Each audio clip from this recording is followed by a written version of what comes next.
Bueno, vamos a retomar la temática que estábamos siguiendo en las clases anteriores. Recuerden que vimos los principios básicos de la exodoncia dental y la exodoncia de los dientes maxilares y dientes mandibulares. Bueno, siempre nosotros que vamos a realizar un procedimiento tenemos que tener en cuenta de que también existen ciertos riesgos, accidentes y o complicaciones que pueden surgir durante aquella intervención. Entonces, en esta oportunidad vamos a estudiar los principales o los más frecuentes accidentes y complicaciones que pueden ocurrir durante la exodoncia dental. Para esto nos vamos a basar en este libro que va a estar en el campus virtual, ¿cierto? De Frank Giscos, en el cual pueden ver en este índice, ¿cierto? Que existen un montón de complicaciones asociados a la exodoncia dental, lo cual tienen que ustedes revisar uno por uno, ¿cierto? Y les pueden aportar mucho mayor detalle. Siempre que uno realiza una clase o una presentación, uno expone el resumen de lo que yo leí en alguna parte, ¿cierto? En un libro, en algún artículo. Entonces también les quiero recordar que ustedes tienen la obligación de revisar esta literatura complementaria para fortalecer sus conocimientos. ¿Qué son los accidentes o qué son las complicaciones? Estas van a surgir debido a diversos motivos o razones. Lo principal son errores en el diagnóstico y también errores terapéuticos, es decir, en las maniobras que nosotros vamos a realizar para extraer un diente. Muchas veces los accidentes y complicaciones surgen como eventos espontáneos, es decir, a pesar de que nosotros hemos realizado un buen diagnóstico clínico y radiográfico, hemos utilizado el instrumental que corresponde para aquella intervención, igual nos pueden surgir complicaciones o accidentes que muchas veces no van a ser de nuestra responsabilidad. Es por esto que el paciente siempre debe ser informado previamente y además firmar el consentimiento informado en donde nosotros vamos a exponer los principales riesgos que nuestra terapia puede tener, ¿ya? Y la variedad de posibles complicaciones durante la exodoncia dental es grande. Y estos pueden ir desde una complicación, por ejemplo, del estado general del paciente, o como vemos en la imagen, una complicación por la anestesia dental que genera una necrosis de la mucosa palatina, ¿ya? Un exceso de anestésico local por palatina. Eso también se puede asociar a una complicación durante la exodoncia dental. Entonces los vamos a clasificar estos accidentes en tres grandes grupos. Accidentes ligados al estado general del paciente, los cuales serán abordados, ¿cierto?, en las futuras clases sobre el manejo de pacientes con patologías sistémicas, dentro de las cuales las principales pueden ser, por ejemplo, la lipotimia o los síncopes. Los accidentes ligados a la anestesia, donde podemos encontrar la necrosis tisular de las mucosas, la punción vascular, que puede generar un aumento de la presión y del pulso cardíaco, y la tan conocida, ¿cierto?, parálisis facial por una mala angulación durante la anestesia troncular mandibular o simplemente no tocar reparo óseo. Y a lo que nos vamos a enfocar nosotros hoy día en nuestra clase van a ser los accidentes ligados a la exodoncia propiamente tal, en los cuales tenemos que diferenciarlos en dos. Los intraoperatorios, que surgen durante el momento en que nosotros estamos realizando nuestra intervención, y los postoperatorios, que surgen cuando el paciente abandona el box y ya va camino a su casa o va camino a su trabajo, ¿cierto? Y surgen estas complicaciones que son de aparición tardía. Los accidentes intraoperatorios son producidos principalmente por el traumatismo mismo que implica una exodoncia y por lo general afectan a los dientes vecinos, a los huesos maxilar y mandibular, a la integridad de las mucosas o de los tejidos blandos y estructuras vasculares y nerviosas vecinas al sitio quirúrgico. Como ya les comentaba, ocurren muchas veces, a pesar de realizar un buen diagnóstico previo, pero siempre nosotros debemos conocer el manejo de estas situaciones para no causar mayor iatrogenia si es que nos llegasen a ocurrir. Dentro de este grupo vamos a ver varias complicaciones. Vamos a encontrar las fracturas dentales.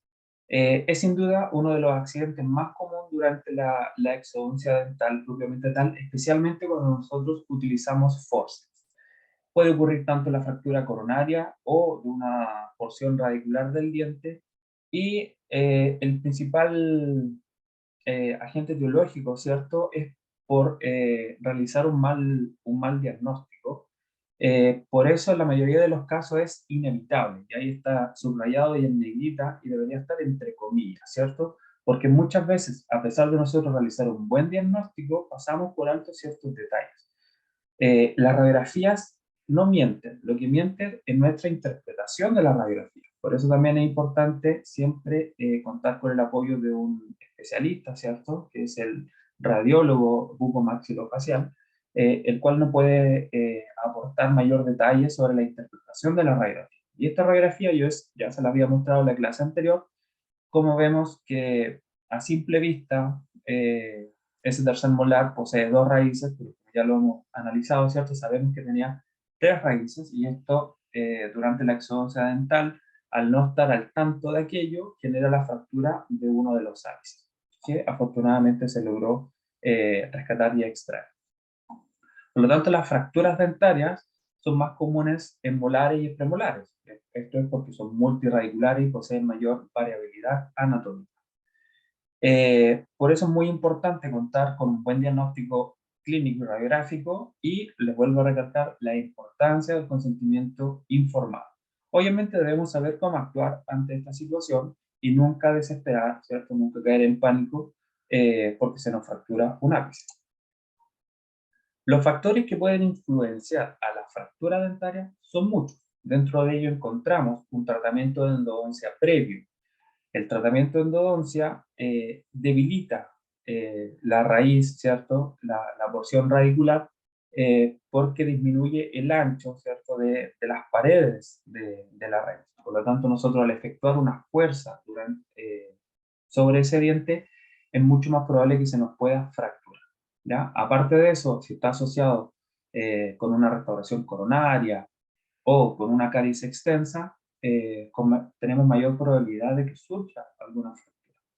También podemos encontrar la anquilosis, la hipercementosis, dientes multirestaurados, sobre todo estos que poseen corona, ¿cierto? Los cuales nosotros apenas los podemos tomar con el forceps, realizar la punción, sabemos que el diente se nos va a fracturar. También, por ejemplo, esta radiografía que estoy indicando con el puntero, que tiene una caries extensa, ¿cierto? Es tan extensa que ya llegó hasta la furca del diente. Por lo tanto, si yo voy a realizar la exodoncia de este molar, si la realizo solo con el forceps, lo más probable es que cause una fractura coronaria o una fractura radicular. Entonces debemos abordar con una mayor precisión, ¿cierto? O ser más precavidos al realizar la exodoncia de estos dientes. Bueno, otros factores son las caries extensas, presencia de raíces accesorias, dilaceraciones o fusiones radiculares, acceso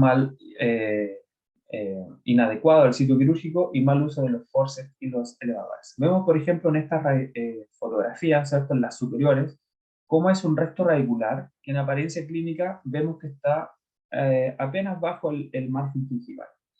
Pero al tomar la radiografía observamos desde aquí ocurrió un desalojo de la prótesis fija, y vemos el tratamiento de endodoncia residual de los 2/3 apicales, ¿cierto? Y aquí es donde iba el poste de endodoncia cementada.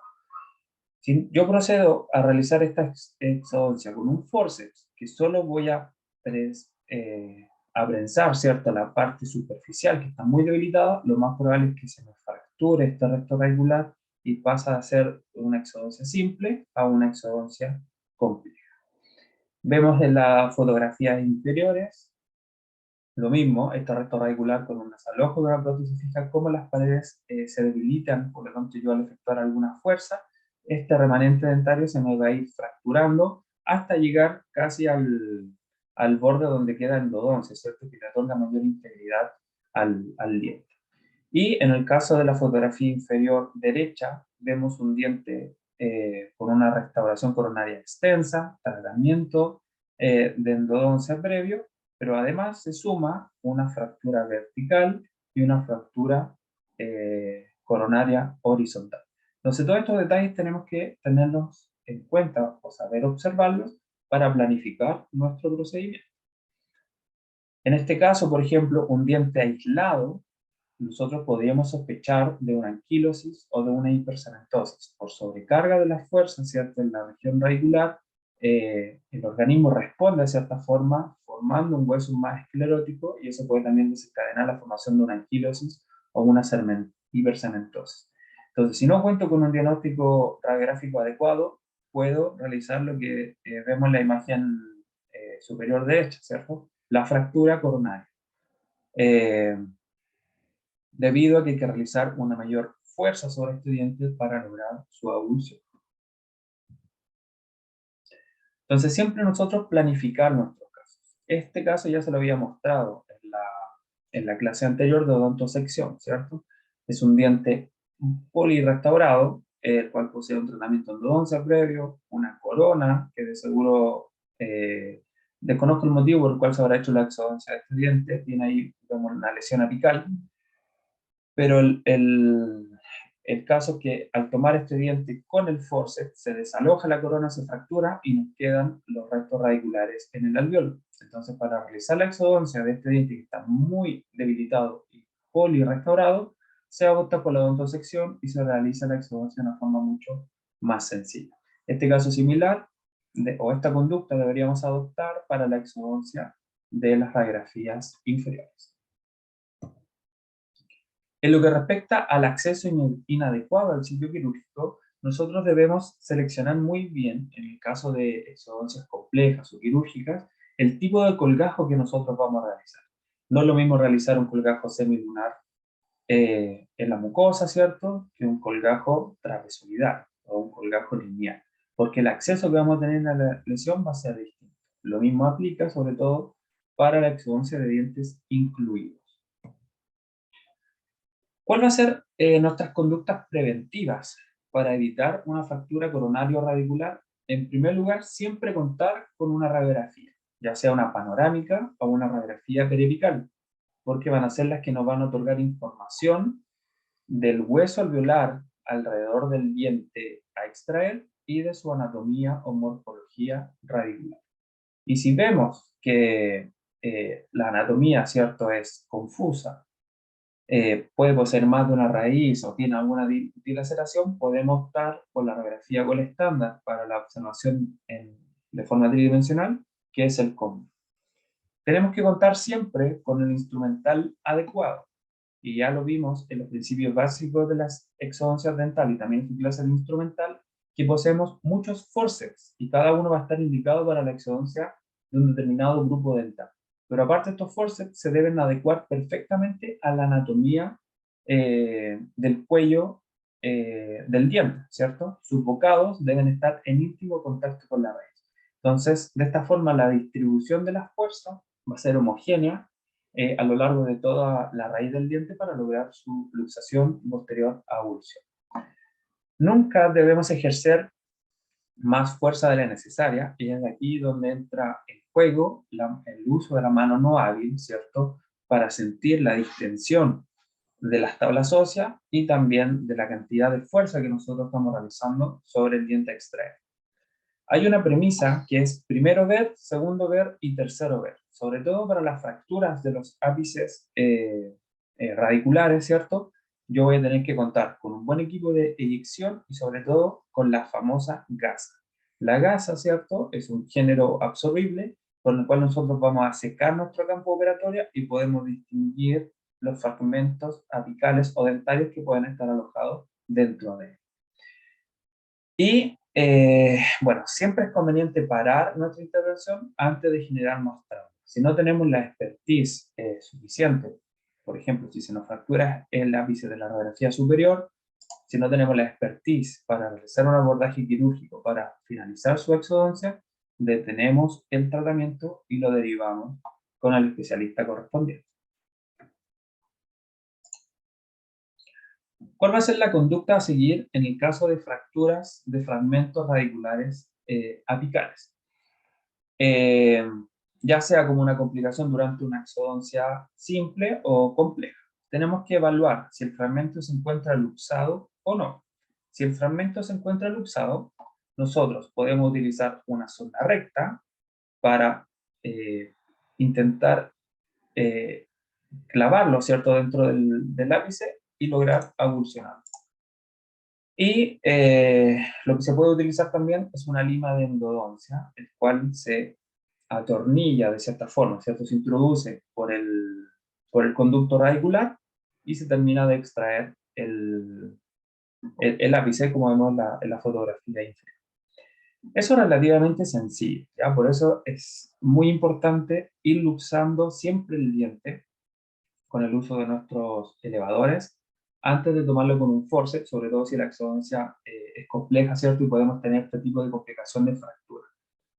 Porque si el fragmento radicular se encuentra luxado, su abducción es mucho más sencilla. A diferencia de que si no se encuentra luxado, porque si no se encuentra luxado, tenemos que ocupar elevadores específicos, ¿ya? Como puede ser un elevador recto fino, como vemos en la fotografía anterior, ¿cierto? Se introduce un elevador lo más fino posible para lograr introducirlo en el espacio del ligamento periodontal y así finalizar con la avulsión. Esta maniobra es muy riesgosa, porque si no tengo un elevador lo suficientemente fino y nosotros sabemos que la visibilidad hacia el fondo del alveolo es limitada, podemos posicionar el elevador sobre el fragmento radicular y provocar un desplazamiento de esta, complicación que veremos a continuación. Y en lo que respecta al uso del elevador Winther o de los elevadores curvos, aplica sobre todo para los dientes multiradiculares, que cuando se nos fractura una de sus raíces, ¿cierto? Ocupamos este elevador que tiene una forma de pezuña y con un movimiento de rotación fracturamos parte del tabique interradicular y de la misma forma toma el fragmento radicular y lo eleva, ¿cierto? Para realizar la avulsión.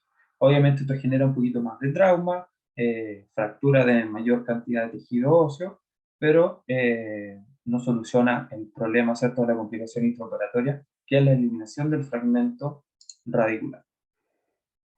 Y si el fragmento no se encuentra luxado, intentamos lo anterior mencionado, el uso del elevador recto fino, los elevadores curvos, etc. Y aún así el fragmento no lo logramos luxar y no lo logramos extraer, es aquí donde ya nosotros nos tenemos que cuestionar si seguimos o no con el procedimiento. Podemos optar por derivarlo con un colega que tenga la expertise para realizar esta exodoncia o con el especialista, ¿cierto? O podemos realizar la osteotomía, ¿cierto? Con el uso de una pieza de mano para realizar una exodoncia quirúrgica donde podemos levantar un colgajo, realizar la osteotomía de la tabla vestibular, ¿cierto? Para lograr visualizar el fragmento radicular y lograr su avulsión. Entonces con una fresa podemos desgastar el tabique interradicular y de esta forma finalizar con la avulsión de los fragmentos apicales en el caso de dientes multiradiculares. Y en caso de dientes uniradiculares, con una fresa, ¿cierto?, hacemos un pequeño desgaste entre el recto radicular y el hueso alveolar para ahí introducir nuestro elevador y finalizar la avulsión de este ápice.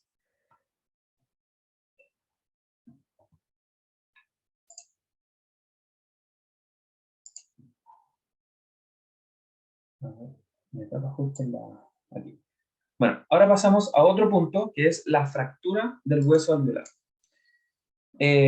Este es un tipo de complicación relativamente frecuente y su extensión o la extensión del fragmento que se va a fracturar es variable y muchas veces no se puede determinar. Generalmente se limita al alveolo del diente que nosotros vamos a extraer y especialmente por su lado vestibular. Recordemos que en el lado vestibular es donde encontramos la cortical con un menor espesor, ¿cierto? Y va a ser la cortical que en mayor medida se va a distender para que nosotros podamos realizar la exodoncia del diente. A menudo, cuando ocurre la fractura de la tabla alveolar, esto facilita la avulsión dentaria. Obviamente, tenemos una pared menos de estructura ósea que nos va a facilitar la avulsión del diente. Y muchas veces, como dice acá, es inevitable, ¿ya? Debido a al grosor tan disminuido que posee esta cortical. ¿Cómo se manifiesta? Los fragmentos óseos salen adheridos al diente y en algunas otras oportunidades quedan en el alveolo, adheridos a la mucosa. ¿Qué factores van a estar involucrados en la fractura del hueso alveolar? Principalmente la inclusión accidental del hueso alveolar entre los bocados del foso. Recordemos que nosotros tenemos que tomar el diente lo más apical posible, pero muchas veces se comete el error, sobre todo al no realizar una muy buena sindesmotomía, que se toma parte de las crestas del hueso alveolar con el forceps y eso genera la fractura del hueso alveolar. Obviamente la configuración de las raíces del diente en cuestión y la forma del alveolo, cambios patológicos del hueso, ya sea anquilosis o hipercementosis, o un hueso esclerótico, ¿cierto? Nos puede generar una fractura del hueso alveolar. Y lo principal, ¿cierto? Que ya pasa a ser casi una iatrogenia, ¿cierto? Que si ocurre esta complicación producto de esto es por nuestra culpa, es la luxación excesiva hacia vestibular. La luxación debe ser compartida tanto hacia palatino como hacia vestibular, con mayor extensión hacia vestibular, pero nunca nos vamos a exceder para generar este tipo de complicaciones. Por eso aquí radica nuevamente el uso de la mano no hábil en la contención de las tablas óseas. ¿Cómo vamos a proceder si ocurre la fractura del hueso alveolar? Va a depender por completo de la vitalidad de este hueso alveolar a futuro. Y la vitalidad va a estar dada por su unión al periósteo o al hueso alveolar remanente, ya que esto es lo que le va a aportar la irrigación para que ese huesito sea vital, ¿cierto? Y se pueda adherir. Entonces, si el fragmento se desprende por completo, nosotros lamentablemente tenemos que retirar ese fragmento óseo, como vemos en este caso, ¿cierto? Ocurrió la fractura del hueso alveolar y este fragmento que está aquí representado se desprendió por completo del periósteo y de su base ósea, se retira este fragmento, se cursa con una regularización ósea de todos estos bordes agudos que van quedando, se regularizan con una gubia y con una lima de hueso. Se procede a un lavado del sitio operatorio con abundante curetaje e irrigación de solución fisiológica y finalmente la sutura para la estabilización de los pequeños del hueso alveolar remanente. ¿Ya? Y tienes un postoperatorio bastante positivo a futuro. ¿Ya? Ese postoperatorio a los 14 días después de la fractura. ¿Cuál va a ser el inconveniente?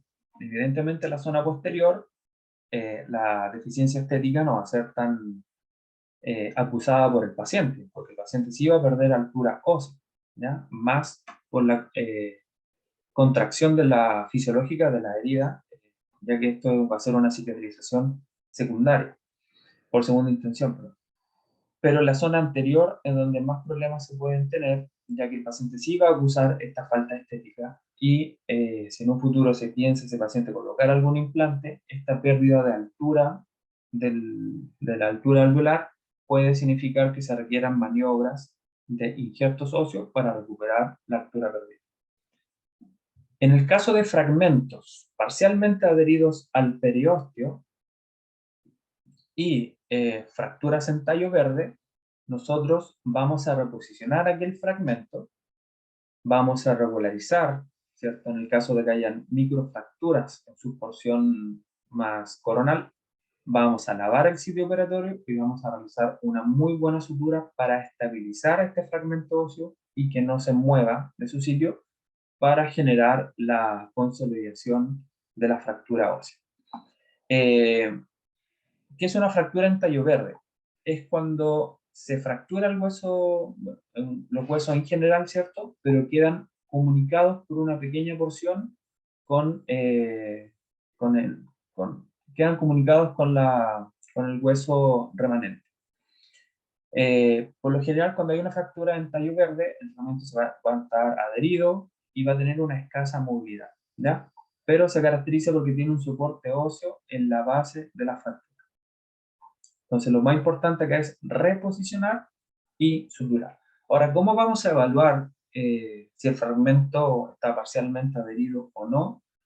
Es porque, bueno, si es una fractura en tallo verde, va a estar unido por una base ósea, ¿cierto? Por lo tanto, ese fragmento no se va a no se va a mover para nada, o sea, va a estar bien, bien firme, ¿cierto? Y si nosotros lo tomamos con las pinzas, va a ser imposible de retirar. En cambio, una fractura que está parcialmente adherida al periósteo se desprende por completo de su base ósea, ¿cierto? Es como la imagen de acá abajo, se desprende por completo, pero va a estar adherido a su porción mucosa a través del periósteo. Por lo tanto, si yo muevo este fragmento, también se va a mover la mucosa junto a él. Entonces ahí nosotros podemos decidir que este fragmento es viable, lo reposicionamos y lo suturamos. En cambio, los fragmentos que se desprenden por completo, nosotros los vamos a mover y la mucosa no va a tener movilidad. Y por lo general, cuando el fragmento se desprende por completo, sale adherido al diente que nosotros realizamos la extracción. Similar a lo que ocurre con la fractura del hueso alveolar, podemos encontrar la fractura de la tuberosidad maxilar durante la exodoncia de los terceros molares y de los segundos molares con menor frecuencia. Se debe a malposiciones de estos dientes y sobre todo cuando el tercer molar se encuentra impactado sobre el segundo molar, ya que la tuberosidad en estos casos va a ser mucho más delgada. Se debe en mayor parte al mal uso del elevador. Recuerden que los terceros molares nosotros los podemos extraer solo con el elevador y sin ayuda del forceps, ya que el elevador ejerce una fuerza hacia distal y hacia coronal. Pero si nosotros utilizamos un elevador excesivamente grande o grueso, ¿cierto? Vamos a provocar una luxación excesiva hacia distal y esto puede generar la fractura de la tuberosidad. También puede ocurrir por una neumatización del seno maxilar y por presencia de hipercementosis, anquilosis o morfología radicular anormal del diente a extraer.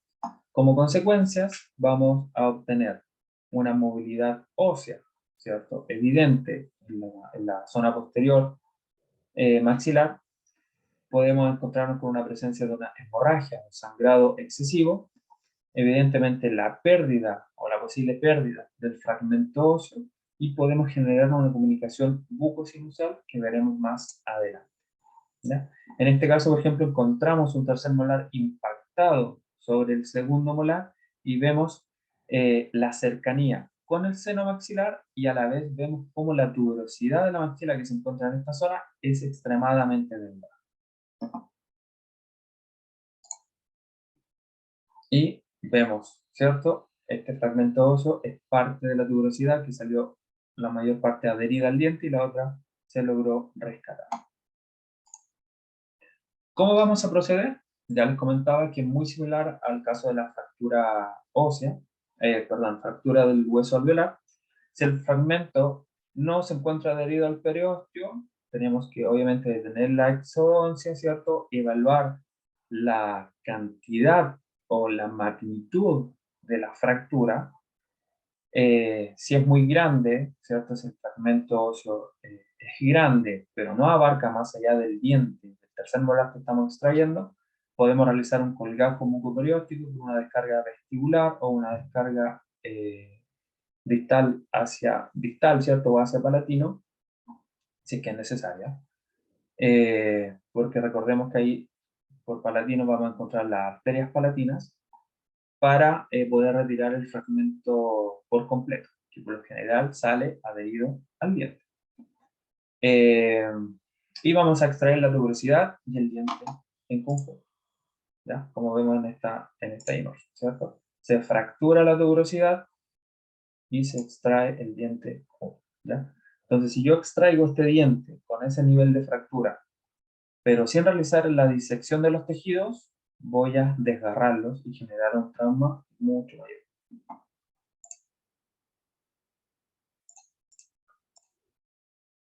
Ahora, ¿qué sucede si la tuberosidad se luxó, ¿cierto? El fragmento óseo y se encuentra adherido al periósteo?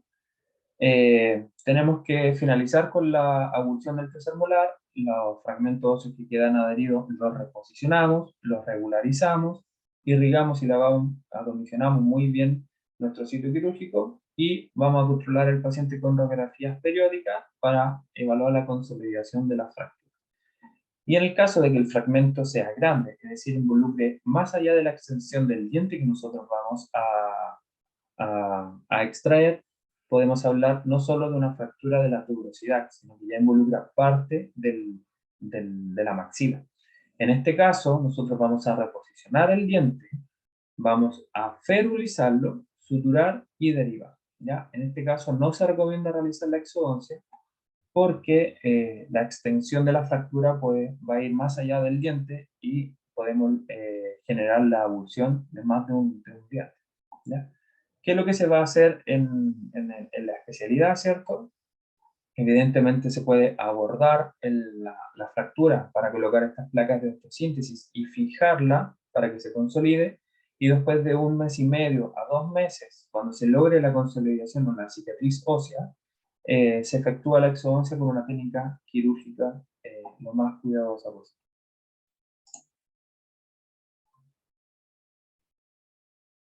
Muy bien. En lo que respecta al compromiso de los dientes vecinos, es una complicación que ocurre igual con demasiada frecuencia, sobre todo en aquellos pacientes que son periodontales. Pueden ocurrir 3 tipos de complicaciones: la subluxación, la abulsión de un diente vecino o la fractura de un diente vecino. La subluxación ocurre generalmente con el mal uso del elevador y el force, ¿ya? Y es porque el elevador genera fuerzas laterales. Ya lo comentábamos en las clases pasadas, ¿cierto? Si yo el elevador lo introduzco por mesial en un diente que está rodeado de dientes, es decir, no tiene un espacio edéntulo, se generan fuerzas laterales que van a traumatizar los dientes vecinos. Por eso el elevador en estos casos se utiliza solo para luxar el diente y no para generar la avulsión por sí mismo. Es un complemento o es una ayuda para el uso del forceps. Y en el caso de los terceros molares, sí se puede utilizar el elevador, ya que tiene un espacio distal, perdón, edéntulo. Entonces yo lo puedo utilizar con más confianza para realizar la abulsión sin ayuda de un forceps. Entonces, estas fuerzas laterales son las que pueden provocar la subluxación de un diente vecino. Y ocurre por lo general al luxar un molar por mesial y en unirradiculares. ¿Y por qué al luxar un molar por mesial? Porque si yo voy a luxar un diente 1.6, es un diente triradicular, posee mucho mayor soporte óseo que un diente 1.5. Entonces lo más probable es que la fuerza, si yo no soy cuidadoso, la fuerza ejercida va a traumatizar más al diente uniradicular que al diente triradicular. Espero que se entienda la idea. La abulsión del diente vecino también es causada por el mal uso del elevador o un forceps y se debe principalmente a que los dientes vecinos se encuentran con patología periodontal previa o con alguna condición previa, ¿cierto? Que disminuye su soporte óseo, ¿ya? Por ejemplo, vemos en esta fotografía cómo este primer molar mandibular se encuentra, entre comillas, aprisionado, ¿cierto? Por el diente 4.7. Entonces, si yo realizo la aprehensión solo con el forceps de este diente, lo más probable es que cause la abulsión de uno de sus dientes vecinos, que como vemos tienen patología periodontal. En este caso, lo que se recomienda es la odontosección del diente y extraer cada segmento por separado. Y finalmente, la fractura de los dientes vecinos se debe nuevamente al mal uso del elevador y del forceps, pero sobre todo con la fuerza incorrecta realizada con el elevador, ¿ya? Y con el forceps tener mucho cuidado con los movimientos de tracción y siempre evaluar nuestra radiografía por la presencia de restauraciones que pueden estar eh, al lado, ¿cierto?, del diente que nosotros vamos a extraer.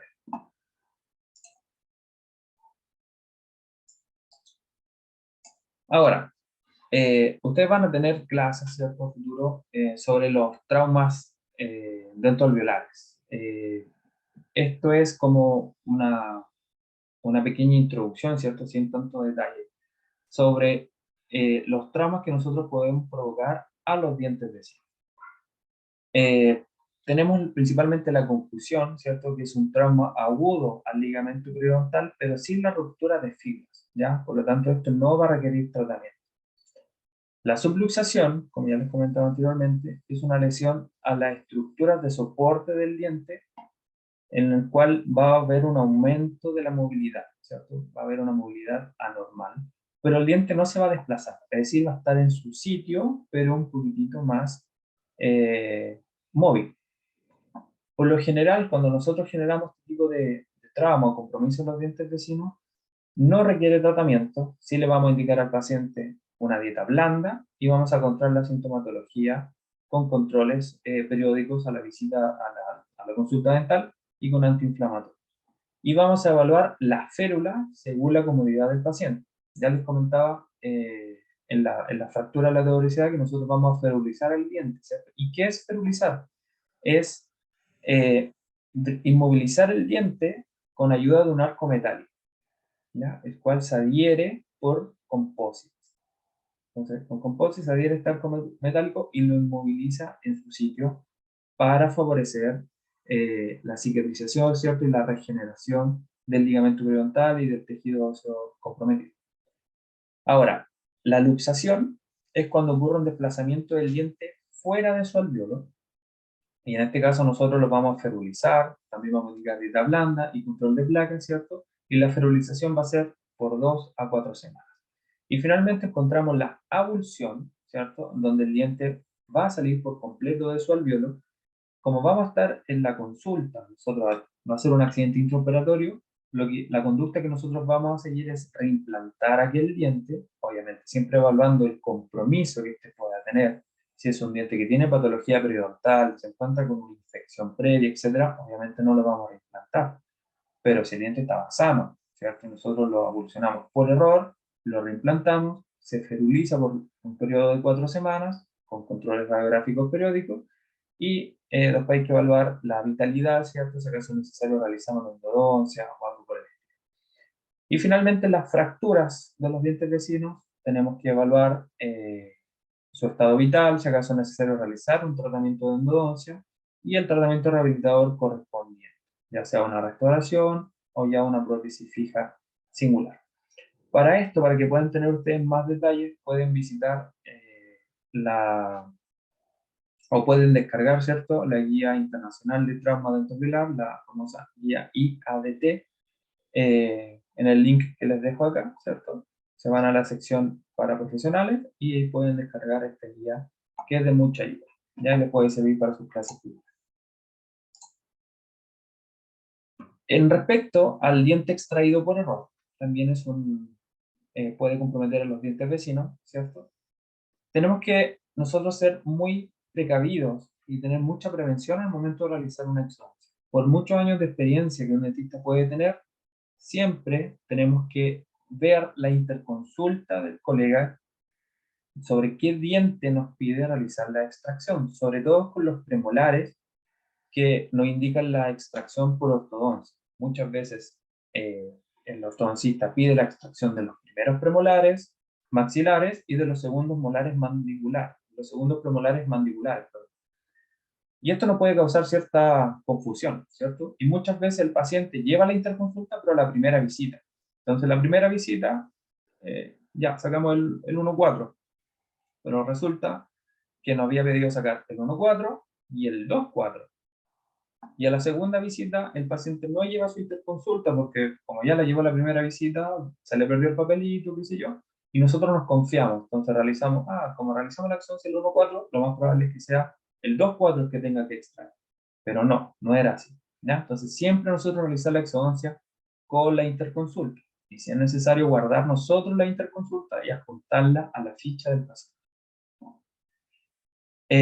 Siempre contar los dientes y nunca realizar una exodoncia ante la duda de nomenclatura. ¿A qué se refiere con contar los dientes? ¿Cierto? Nosotros sabemos que los dientes van numerados, ¿cierto? En su clasificación, o sea, se divide por cuadrante, ¿cierto? Y el incisivo central sería el 1, el lateral el 2 y así sucesivamente. Y sucede mucho con la indicación de exodoncia de los terceros molares que están allá, al fin del mundo, donde apenas se ven, ni siquiera separando la mejilla y con un espejo intraoral, podemos ver por completo el diente que nos piden extraer, ¿ya? En este caso sería el 1.8. Y muchas veces, ¿cierto? Y a más de algunos quizás le pasó en sus rotaciones, de que nos pedían sacar el 1.8 y el elevador lo introducían en relación al 1.7, ¿ya? Simplemente porque no contaron bien. Entonces siempre contar 1, 2, 3, 4, 5, 6, 7, 8. Este es el diente que nos están pidiendo, ¿ya? Lo mismo para los premolares, que muchas veces pueden venir en una mal posición, pueden generar algún inconveniente en su identificación. En lo que respecta a los dientes temporales, tenemos que evaluar bien las radiografías, porque muchas veces, y ya se los comenté en la clase de odontosección, que las raíces de los dientes temporales envuelven o engloban la corona del diente temporal. Y nosotros al realizar la exodoncia de este diente podemos culminar con la avulsión no solo del diente temporal, sino también del permanente. En este caso se sugiere la odontosección y extraer el diente permanente por partes. Y también tener mucho cuidado, sobre todo los pacientes que derivan para la exodoncia de un diente primario o deciduo, porque los pacientes no es que vayan al día siguiente a extraerse el diente, ¿cierto? Pueden esperar, qué sé yo, un mes, porque por problemas familiares, ¿cierto? De locomoción, de que no, de trabajo, etcétera. Entonces, el colega pide sacar en este caso el 8.5, pero el paciente fue al mes después, con la interconsulta en mano, a la exodoncia del diente. Pero en un mes el diente ya avulsionó de forma fisiológica, de forma natural. Pero el paciente, o sea, obviamente la mamá, ¿cierto? El papá no se percató de aquello. Llega a la consulta dental, el colega ve la interconsulta, ve que hay que sacar el 8.5, pero como ya no estaba en boca y vio la corona del 4.5 en este caso, realiza la avulsión, ¿cierto? La exodoncia del 4.5. Entonces ahí se genera un tremendo problema después, ¿cierto? Porque realizamos la exodoncia de un diente por error. Y también mucho cuidado con los supernumerarios, que muchas veces tienen anatomía o morfología similar a un diente permanente, eh, y nos da a confusión, ¿cierto?, sobre cuál es el supernumerario en este caso. Entonces, siempre nosotros nos vamos a apoyar de la radiografía.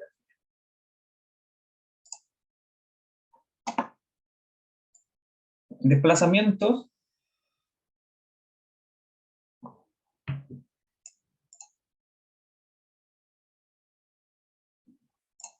Ya, desplazamientos dentarios a espacios anatómicos.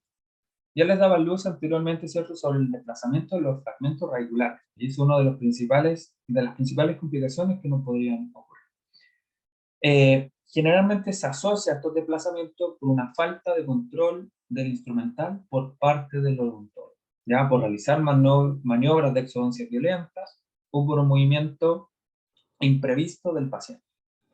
Entonces, estamos realizando la exodoncia de un diente, ¿cierto? Vamos a extraer un recto o un fragmento apical que mide 2 milímetros de diámetro, en un sitio que es muy poco iluminado, cuesta mucho ver un fragmento apical en ese sitio, ¿cierto? Entonces tenemos que ser muy finos con nuestras maniobras. Aparte de eso, si el paciente se mueve porque le molestó algo, porque se quería, no sé, le molestaba el paño de campo, etcétera, podemos generar este tipo de complicaciones que su resolución ya escapa de nuestras manos. ¿Y es a dónde podemos generar desplazamiento de los dientes o fragmentos apicales? Hacia el seno maxilar, hacia la vía digestiva, hacia la vía respiratoria, hacia el canal mandibular, hacia el piso de boca o hacia la fosa infratemporal o pterigomaxilar. ¿Ya? Como vemos en esta fotografía, se desplazó este tercer molar hacia el piso de boca en su región posterior, ¿cierto? Y ahí se puede palpar este aumento de volumen. También podemos desplazar fragmentos radiculares hacia el seno maxilar, como vemos en este caso, debido a una neumatización del seno, ya donde el fragmento, ¿cierto?, al no apoyar bien el elevador, se desplaza hacia esta estructura anatómica. También se puede desplazar hacia la vía respiratoria. Siempre que uno realiza la avulsión de un diente, sobre todo con el elevador, que quedan dando vuelta en boca, ¿cierto? Porque con el forceps el diente sale junto con el forceps, ¿cierto? Nunca se suelta. Pero con el elevador el diente queda dando vuelta en boca. Y los dientes son muy refalosos. Uno los intenta tomar con las pinzas y es prácticamente imposible. Por lo cual se recomienda siempre tomarlo con una pinza Kelly, que tiene estos espacios ranurados, ¿cierto? Para permitir la prensión del diente. O simplemente con nuestros dedos y una gasa tomamos el diente, ¿ya? Entonces ves que realizamos la abulsión de un diente con el elevador. Siempre le decimos al paciente que no trague y si es que se le puede decir que no respire, mucho mejor, porque hay muchos pacientes que son respiradores bucales. Porque si el paciente traga, ese diente se puede tragar, ¿cierto? Va a ir hacia la vía digestiva o hacia la vía respiratoria. Se puede desplazar, sobre todo ya los terceros molares incluidos, ¿cierto? En una posición ectópica muy hacia distal, hacia el seno maxilar debido a su cercanía, o hacia la región o fosa intratemporal o derivo maxilar. Y estos terceros molares, que no tienen la formación radicular completa, se caracterizan por ser muy resbaladizos, ¿ya? El esmalte es muy resbaladizo, por lo tanto, cuando uno realiza la abulsión de estos dientes, es muy importante darle esa indicación al paciente de que no trae. Y vemos aquí el desplazamiento de un fragmento apical, sobre todo en estos molares que tienen una angulación hacia vestibular, por lo tanto sus raíces perforan la cortical lingual mandibular, donde si ocurre una fractura de un fragmento apical, este se puede desplazar hacia el piso de boca. Y dientes desplazados, ¿cierto? Hacia la fosa intratemporal maxilar, donde ya requiere su derivación. Todos estos casos, ¿cierto? Requiere su derivación con el cirujano maxilofacial para su resolución, ya que se requiere un abordaje mayor y más profundo para su extracción. Ahora, ¿cuál va a ser la conducta que nosotros vamos a seguir ante los desplazamientos dentales? Si ocurre la perforación del seno maxilar, ¿cierto? O la invasión de una cavidad estéril, debemos considerar el uso de una terapia antibiótica y soporte antiinflamatorio.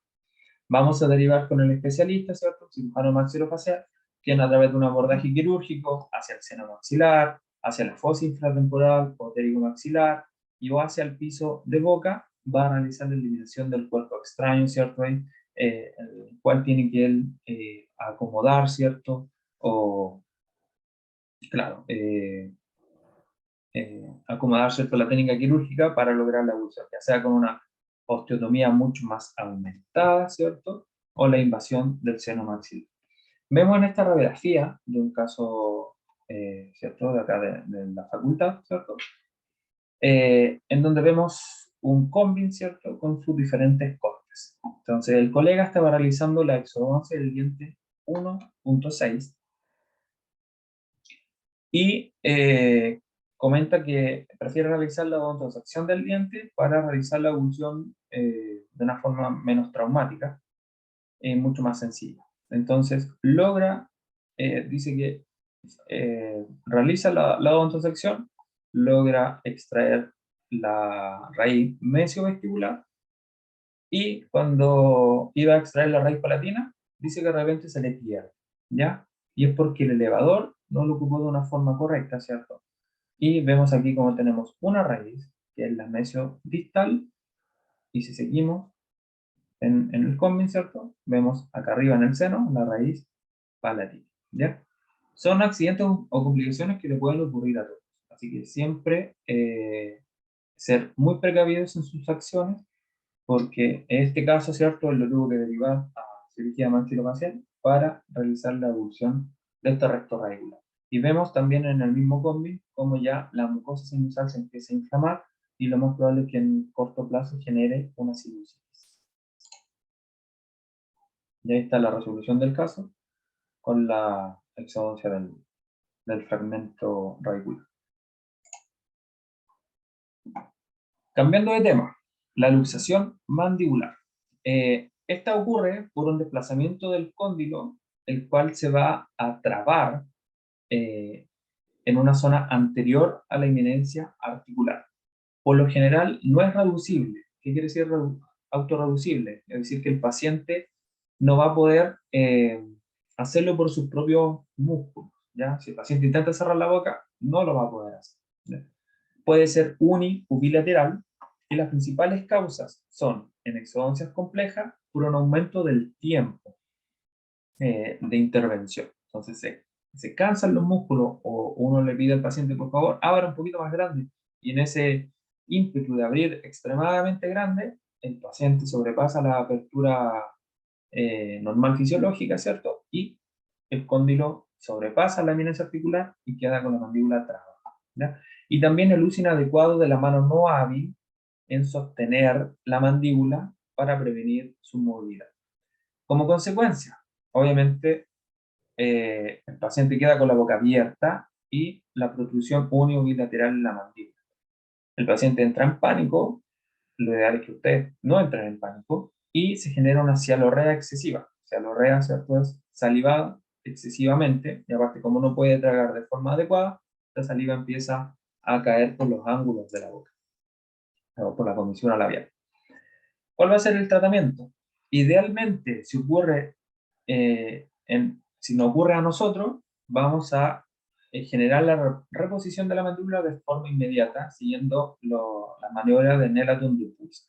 Entonces vamos a sentar al paciente con la cabeza apoyada contra la pared, ¿cierto? Puede ser en el sillón odontológico, pero se recomienda apoyado en una silla, lo más abajo posible, con la cabeza, con el tórax en ángulo recto, ¿cierto? Y con la cabeza apoyada sobre la pared. Y con nuestros dedos pulgares lo vamos a apoyar sobre el plano cruzal o sobre la línea oblicuo externa, ¿ya? Idealmente sobre la línea oblicuo externa, por algo que les voy a comentar a continuación. Y vamos a realizar una fuerza con todo nuestro peso de arriba hacia abajo, como vemos en esta imagen, ¿cierto? En la flecha número 1, y vamos a guiar la mandíbula hacia abajo, hacia atrás, generando la retrusión de esta, y automáticamente, ¿cierto?, que se va a reposicionar con la flecha número 3. Siempre debe ser un movimiento de descenso y retrusión. Ahora, si es unilateral, una de nuestras manos, ¿cierto?, se va a apoyar en los incisivos inferiores para guiar la mandíbula solo del lado que sea afectado. Como vemos en esta fotografía, ¿ya? Entonces, si nosotros, ¿cierto?, generamos la reducción, idealmente tenemos que apoyar sobre la línea oblicua externa. Y es porque cuando nosotros retomamos la posición mandibular a su lugar fisiológico, el paciente tiende a cerrar con fuerza, ¿cierto? Porque está en pánico con la boca abierta, entonces quiere cerrar lo más rápido posible su boca. Y en ese movimiento de cierre es donde nos pueden morder los dedos. Entonces, ¿qué es lo que se aconseja? Si lo apoyamos sobre el plano cruzal, envolvernos nuestros dedos con gasas, ¿cierto? Para evitar que nos genere daño, o simplemente nos apoyamos sobre la línea oblicua externa, también con gasas, para no resbalar sobre la mucosa oral, ¿ya? Sobre esta estructura, por al lado de los molares. Ahora, si la luxación es tardía, es decir, estamos en un servicio de urgencia y nos derivan una luxación que ocurrió hace un par de horas, ya tenemos que considerar el uso de relajantes musculares o de anestesia periarticular, porque estos músculos van a estar contracturados, ¿cierto? Y va a ser mucho más difícil la reposición mandibular. Y en algunos casos, inclusive, se puede considerar el uso de anestesia general para provocar la distensión, ¿cierto?, de estos músculos. Vamos a, posterior al procedimiento de reposición, dieta blanda estricta por unos 7 días, ¿cierto? Vamos a controlar al paciente, indicar antiinflamatorios no esteroideos e indicaciones correspondientes. Si el paciente cursa con algún dolor crónico, podemos inclusive derivar, o si las luxaciones se vuelven a repetir en algún futuro, nosotros vamos a derivar con una interconsulta al especialista de trastornos temporomandibular. En lo que respecta a otro tipo de fracturas que pueden ocurrir, es la fractura mandibular. Es muy poco frecuente. Generalmente ocurre en la zona de los terceros molares, que pueden estar en mal posición, ¿cierto? O incluidos muy cerca del ángulo mandibular, y también en premolares ectópicos, en los cuales su abordaje requiere de una osteotomía extensa de la tabla vestibular, ¿cierto? Y parte del cuerpo de la mandíbula para generar su abulsión. Se asocia por lo general a condiciones óseas patológicas previas, hipercementosis o dilaceraciones radiculares. No siempre vamos a considerar este tipo de fractura como negligencia, ya que por lo general se va a tratar de una condición previa ósea del paciente. ¿Cuál va a ser el tratamiento? Nosotros tenemos que reducir la fractura, ¿cierto? Es decir, que el paciente ocluya o muerda como fisiológicamente. Vamos a ferulizar con esta ferulización intermaxilar, ¿cierto? Que es este alambre adherido con composis, ¿cierto? O amarrado con otros alambres, y vamos a, de esta forma, fijar la mandíbula con la maxila para que no tenga movilidad. Y vamos a derivar con el cirujano maxilofacial de forma urgente para que resuelva la fractura lo antes posible. ¿Ya? Esta es la famosa ferulización intermaxilar, ¿cierto? Que es como una banda metálica, se feruliza, ¿cierto? A través de ligas o amarres metálicos, ¿cierto? De esta forma se fija la mandíbula con la máxila, para no perder la referencia, ¿cierto? Ósea, y así esta se pueda reducir de forma inmediata, ideal. ¿Y qué es lo que va a hacer el cirujano, ¿cierto? Mediante un abordaje quirúrgico, va a colocar estas placas de osteosíntesis para reducir la fractura.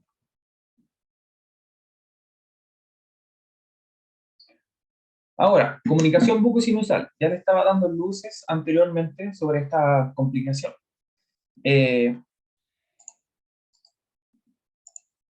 La comunicación bucosinusal, ¿cierto? Es una condición en la que se comunica el seno maxilar con la cavidad oral.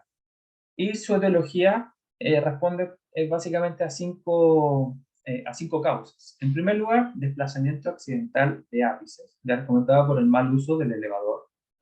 Cercanía y contacto de ápices de premolares o molares maxilares con el piso del seno maxilar, ¿ya? Por eso tenemos que evaluar siempre la radiografía. Pueden haber aquí neumatizaciones del seno. Presencia de lesiones periapicales que adelgazan el piso del seno maxilar, como vemos en esta fotografía que está al medio. Fractura del hueso alveolar o fractura de la tuberosidad maxilar que generan la comunicación, y excesiva osteotomía en el caso de realizar una exodoncia de un diente incluido, como puede ser el caso de la radiografía inferior izquierda. ¿Cuáles van a ser las medidas preventivas para evitar una comunicación bucosinusal? Lo primero, analizar muy bien las radiografías de los dientes que nosotros vamos a extraer. Segundo, uso cuidadoso del instrumental, sobre todo del elevador, al extraer un fragmento en el caso de fracturas apicales. Y abstenerse de la avulsión o luxación de aquel diente o de aquel fragmento apical si la raíz no la podemos visualizar.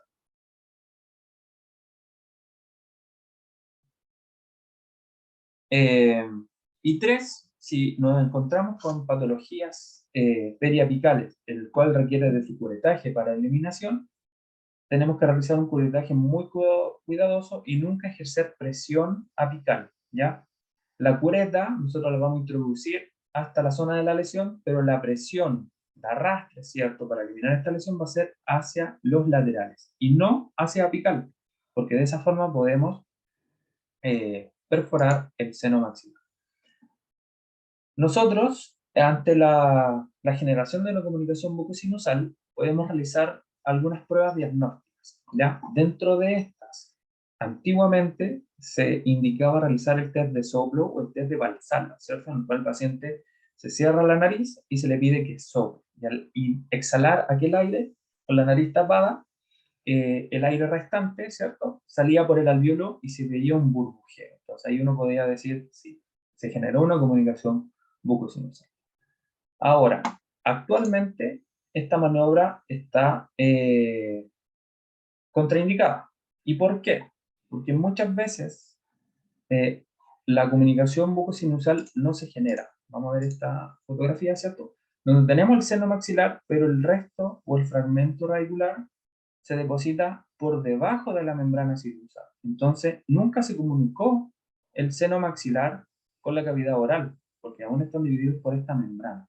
Entonces, yo le pido que el paciente sople con fuerza, lo más probable es que la presión del aire termine por romper o desgarrar esta membrana sinusal, como vemos en esta fotografía, ¿cierto? Aquí está la membrana, y donde el paciente realizó aquí un esfuerzo o la actividad de soplar, ¿cierto? Se genera la comunicación mucosinusal. Entonces, de forma iatrogénica, nosotros, para realizar una prueba diagnóstica, generamos la comunicación.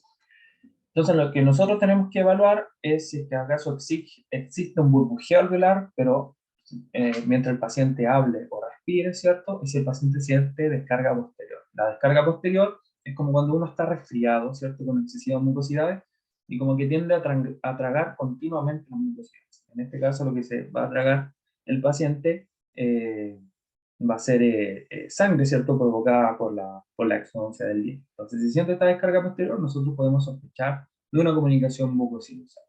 ¿Y cuáles van a ser las consecuencias de esta complicación?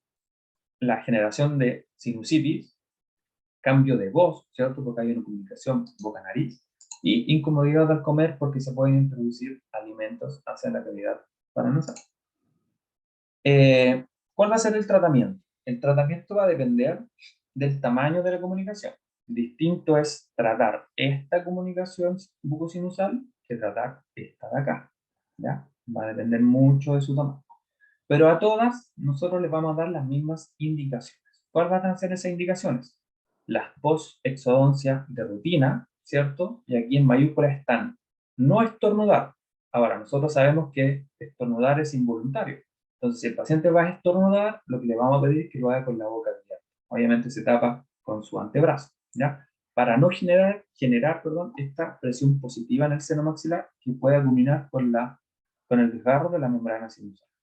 Por lo mismo, no inflar globos, no tocar instrumentos de aire y principalmente no fumar. Como bien les comentaba, el tratamiento va a depender del tamaño de la comunicación. En comunicaciones pequeñas, el cierre por lo general es espontáneo y muchas veces pasan inadvertidos. Ni siquiera nosotros nos vamos a percatar de que se genera una comunicación bucosinusal. Por eso se recomienda no realizar el test de Valsalva y siempre prevenir este tipo de complicaciones. Y para su tratamiento nosotros tenemos que favorecer la cicatrización alveolar. ¿Y cómo lo vamos a hacer? Rellenando el alveolo con cubo de colágeno, que es la famosa gelita, ¿cierto? Lemons POM. Entonces se empaca dentro del alveolo y se coloca una sutura hemostática para que esta gelita no abandone el alveolo. Y obviamente le vamos a entregar las indicaciones antes mencionadas. Ahora, en comunicaciones importantes, nosotros vamos a seguir la misma conducta que si fuese una comunicación pequeña, ¿ya? Recuerden que lo más importante es favorecer el cierre del alveolo. ¿Y cómo lo vamos a hacer? Favoreciendo la cicatrización alveolar, realizando, porque nosotros cuando realizamos la abulsión de un diente, la cicatrización alveolar es por segunda intención, debido a que los labios de la herida nosotros nunca nos vamos a poder aproximar. Entonces, si la comunicación es grande, lo que nosotros podemos efectuar es una pequeña plastía alveolar, ¿cierto? Se desgasta con el uso de una gubia, por ejemplo, las tablas, una pequeña porción de la cortical vestibular o palatina, para que de esta forma los tejidos blandos se puedan aproximar lo máximo posible. Y en el interior del alveolo vamos a depositar la famosa gelita y vamos a realizar una sutura hemostática, ¿ya? Ahora, si se genera una comunicación importante, pero tenemos la oportunidad de derivarlo con un cirujano, ¿cierto? Vamos a proceder de la siguiente forma. Porque muchas veces estas comunicaciones importantes, a pesar de seguir estos cuidados, los pacientes, después de unos días de evolución, la comunicación no logra cicatrizar, ¿cierto? De forma adecuada y se genera una comunicación tarde. Entonces, si nosotros podemos derivar de forma inmediata, si nos ocurre una comunicación importante, lo hacemos. Si no, procedemos como les comenté recién. Entonces, en comunicaciones importantes que nosotros podemos derivar de forma inmediata, o en comunicaciones importantes que hemos tratado, pero que después de 15 días de evolución no se cierran, nosotros, ¿cierto?, los vamos a derivar con el especialista. Tenemos que considerar ¿cierto? El uso de la antibioterapia contra el tratamiento de la sinusitis que ésta se instaló, Y lo que va a hacer el cirujano maxilofacial va a ser el cierre quirúrgico de la comunicación. ¿Ya? Existen varias técnicas, dentro de las más comunes está el injerto pediculado de la bola de Bichat, ¿cierto? Donde se extrae la bola de Bichat y con esta se obstruye esta comunicación, y este es el control a los 15 días y este es el control a los 30, a los 60 días. ¿Ya? Y vemos cómo pasa prácticamente inadvertido. También se pueden realizar plastías alveolar gingival, como les comentaba anteriormente, ¿cierto? En los cuales se desgastan las paredes o las tablas óseas para favorecer el cierre primario, y los famosos colgajos pediculados vestibulares o palatinos, ¿cierto? Los famosos colgajos de tipo en raqueta, en los cuales estos colgajos pediculados se desplazan para favorecer el cierre primario de la comunicación.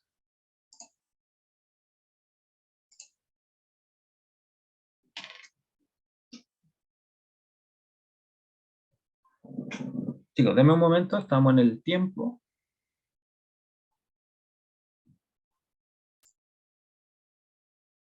Para finalizar la sesión.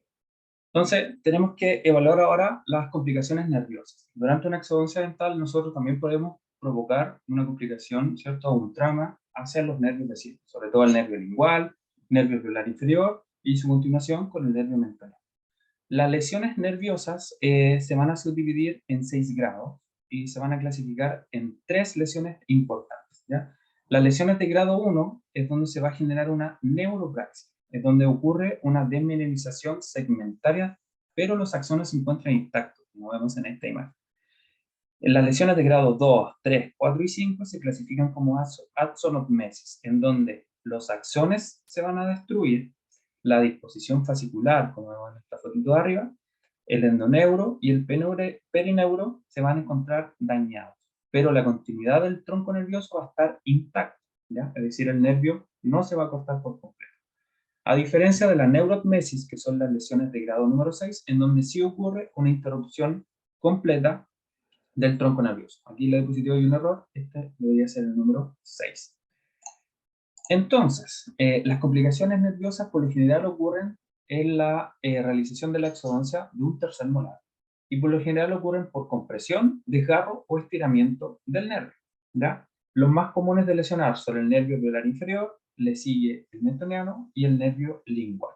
Como consecuencia, vamos a generar una parestesia, anestesia, neuralgia, disestesia, etc. Todo eso va a depender de la respuesta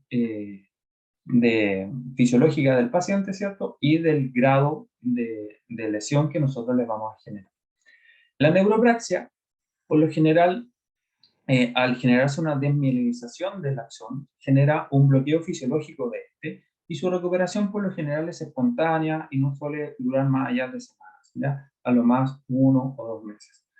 La axonomesis va a ocurrir principalmente por la neuropraxia, perdón, ocurre generalmente por una compresión, ¿ya? Cuando se comprime el nervio, producto de yo luxar el diente, se pasa a comprimir, y es similar a lo que nos ocurre, por ejemplo, cuando nos pegamos en el codo, ¿cierto? Que nos da una neuropraxia del nervio cubital, si no me equivoco.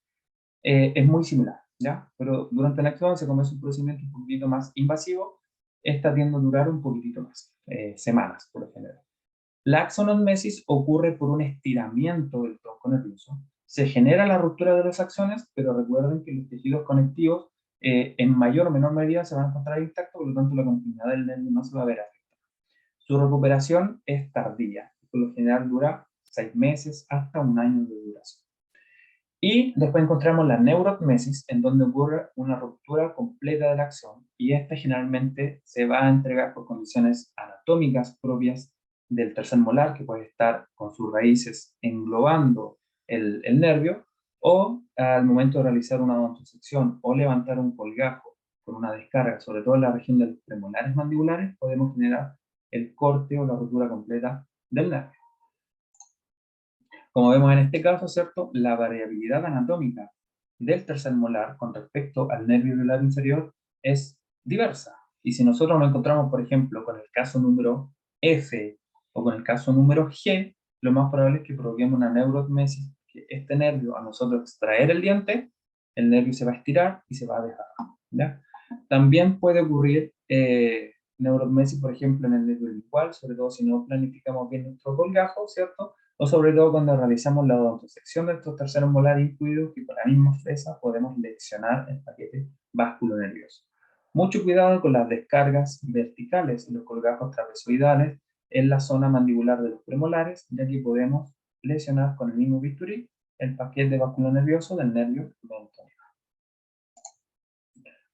El tratamiento de las complicaciones nerviosas es variado. Por lo general nosotros vamos a presentar, ¿cierto?, las primeras lesiones, que son la neuropraxia y la axonomnesis. La neurotmesis siempre va a requerir tratamiento de microcirugía para intentar unir los cabos del nervio y así favorecer su cicatrización.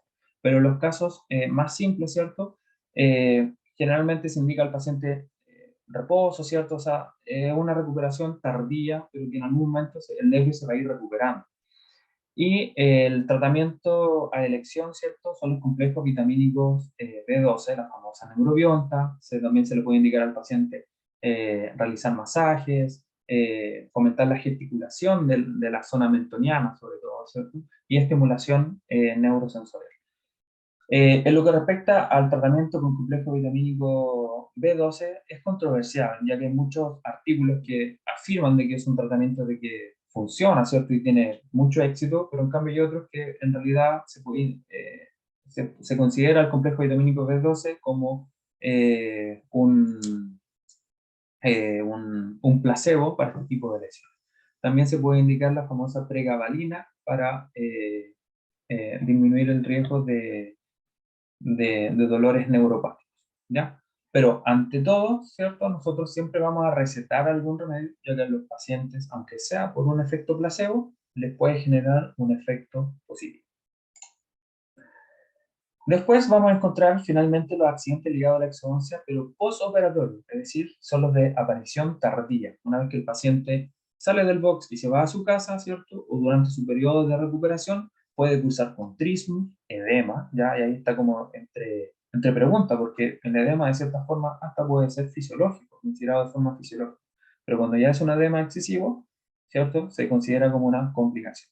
Hemorragias, hematomas o formación de quimosis, como vemos en este caso, infecciones secundarias, que es lo que vamos a ver a continuación, y las famosas comunicaciones bucosinusales de forma tardía, que después de 15 días de evolución, el paciente cursa con una comunicación bucosinusal.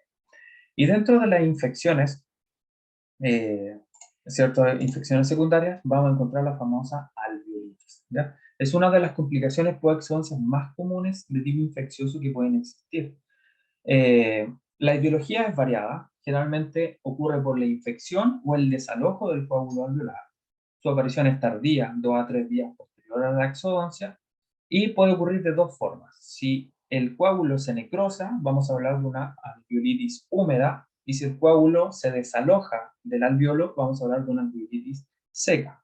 Dentro de los factores etiológicos vamos a encontrar no seguir indicaciones post-exodoncia, es decir, el paciente fuma, no cuida el coágulo, no usa la gasa como corresponde, hace fuerzas, etc. Un tratamiento traumático, ¿ya? Por ejemplo, la fotografía superior, vemos como el trauma a los tejidos blandos es mayor, por lo tanto tenemos mayor riesgo de generar una alveolitis. Falta de acondicionamiento del alveolo, es decir, no eliminamos por completo los tejidos patológicos periapicales con el uso de una cuchareta. Anestesia intraligamentosa, ya que esto disminuye la irrigación alveolar, por lo tanto, entorpece o enlentece la formación del coágulo. La presencia de hueso esclerótico, que va por lo mismo, ¿cierto? Disminuye la irrigación del hueso alveolar y generar o actuar con una técnica séptica, es decir, realizar, por ejemplo, exodoncia de un diente de un paciente con una condición de aseo, ¿cierto? O higiene oral deficiente. Como les dije, encontramos dos tipos de alveolitis. La alveolitis seca se caracteriza por un desalojo por completo del coágulo dentro del alveolo, ¿ya? Es decir, esta es la imagen que nosotros vamos a ver en la clínica. Un alveolo sin el coágulo. Las paredes óseas se encuentran desnudas y es una de las alveolitis más dolorosas, ¿ya? A diferencia de la alveolitis húmeda. El dolor es intenso, constante e irradiado, ¿cierto? Hacia otras zonas de la boca o de la cara, y se exacerba con la masticación o con el mínimo tacto de la zona. Este paciente, ¿cierto? Si ustedes le palpan la zona vestibular, es un dolor pero intenso, que el paciente llega a sudar del dolor y por lo mismo genera impotencia funcional. La alveolitis húmeda, en cambio, es un coágulo disgregado e infectado, como vemos en estas imágenes, en la cual cursa con una inflamación alveolar importante y el dolor es de mediana intensidad y muchas veces no es que duela tanto a diferencia de la alveolitis seca. Si es un dolor espontáneo y provocado. Y también puede ser provocado. Y por lo general, este tipo de alveolitis genera halitosis y el paciente acusa de que siente mal olor en la boca. ¿Cuál es el tratamiento? Actualmente no existe un tratamiento eh, ideal, ¿cierto?, para la alveolitis. Lo que recomienda la guía del MinSal, por ejemplo, es siempre seguir los métodos preventivos durante la práctica cotidiana y, ¿cierto?, sugiere de que no ha sido posible hasta el momento encontrar un tratamiento ideal. Pero nosotros vamos a seguir esta conducta. Para las alveolitis húmedas, vamos a anestesiar, ya sea con o sin vasoconstrictor. Eso puede generar ahí unas discusiones. Vamos a realizar el curetaje para la eliminación del coágulo necrótico infectado y vamos a irrigar ya sea con clorhexidina al 0,12% o con solución fisiológica. De lo que nosotros nos queremos ayudar acá es eliminar todo ese coágulo necrótico para la formación de un coágulo sano. Vamos a adoptar medidas de protección del coágulo mediante la posición de gelita alveolar y la sutura. Vamos a indicar AINES y la evaluación del tratamiento antibiótico según el compromiso del estado general del paciente. Obviamente, indicaciones post-exodoncia exhaustivas para que el paciente las siga, ¿cierto? Y no curse nuevamente con una alveolitis. En lo que respecta a la alveolitis seca, la anestesia, en este caso, es sin vasoconstrictor porque nosotros queremos favorecer el sangrado del alveolo para la formación de un nuevo coágulo. Se va a realizar un curetaje suave, ¿ya? Y esto es solo para retirar la presencia de algunos cuerpos extraños que pueden estar dentro del alveolo. Ya que, como recomienda la guía, si yo realizo un curetaje intensivo, ¿cierto? O, ¿cierto? Para generar un sangrado alveolar, solo vamos a contribuir al aumento de la reacción inflamatoria, pero no al sangrado del alveolo, ¿ya? Entonces, el curetaje debe ser suave. Si vamos a irrigar profusamente con solución de clorhexidina o de suero fisiológico, y lo que tenemos que favorecer es el sangrado gingival. El alveolo en sí no va a sangrar, pero sí nosotros con la sonda podemos generar, entre comillas, una nueva sindesmotomía para que sangre la gingiva y de esta forma se forme un coágulo dentro de la piel. También se recomienda el uso de pasta base de iodoformo, lo cual es opcional y ya vamos a ver sus ventajas y desventajas. Y lo más importante es la protección del coágulo alveolar formado con el uso de gelita y sutura, la indicación de AINES y evaluar la antibioterapia en caso de compromiso del estado general del paciente. Y en lo que respecta al tratamiento en base a pastas alveolares, lo que indica la guía, ¿cierto?, es el uso del cemento a base de iodoformo, que es óxido de zinc, eugenol y cemento de iodoformo, lo cual en algunos centros hospitalarios aún se sigue utilizando. No es un tratamiento ideal y tampoco, como les mencionaba, aún no existe un tratamiento ideal. Para lo que sí sirve y tiene grandes ventajas es que reduce el dolor de forma inmediata, sobre todo la alveolitis seca, y favorece de cierta forma la formación de tejido de granulación, por lo tanto favorece la cicatrización y genera un alveolo o favorece la antisepsia. ¿Cuál es el problema de estas pastas y cuál es su desventaja? Es que esta pasta fragua, ¿cierto? Por lo tanto hay que retirarla después de 7 a 14 días. Y para retirarla, a veces no salen solitas, porque por su forma como que se adhiere o se adapta a la anatomía radicular, hay que fresarlas, ¿cierto? Para destruirla. Esto obviamente genera mayor trauma en el alveolo, aumenta el riesgo de que pequeños restos de este cemento se depositen en el fondo del alveolo y, al generar más trauma tenemos riesgo de provocar nuevamente otra alveolitis, ¿ya? Y también lo que se sugiere es humectar las gasas con esta pasta de iodoformo y que el paciente continúe en casa cambiándose la gasa cada 1 hora y así por 3 a 4 días, lo cual obviamente la adherencia a este tratamiento es muy compleja. Y otro tratamiento que se ha propuesto, ¿cierto? O que se ha presentado en los artículos científicos es el tratamiento con propóleo.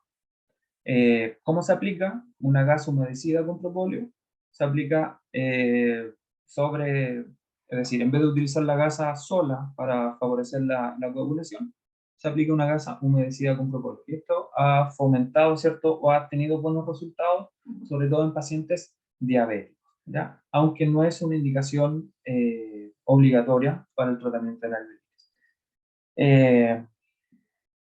Y también se puede optar por la aplicación de miel directamente en el alvéolo, aunque es una práctica no reportada, por lo tanto no tiene un soporte científico para su realización.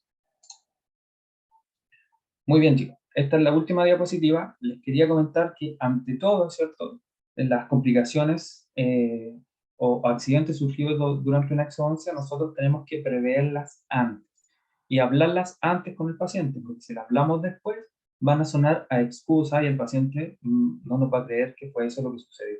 Como si nosotros los conversamos antes, vamos a estar, entre comillas, resguardados. Y no hay mejor forma de resguardarse, ¿cierto?, que el uso de un consentimiento informado. Entonces, por ejemplo, este es un consentimiento para la exodoncia de terceros polares.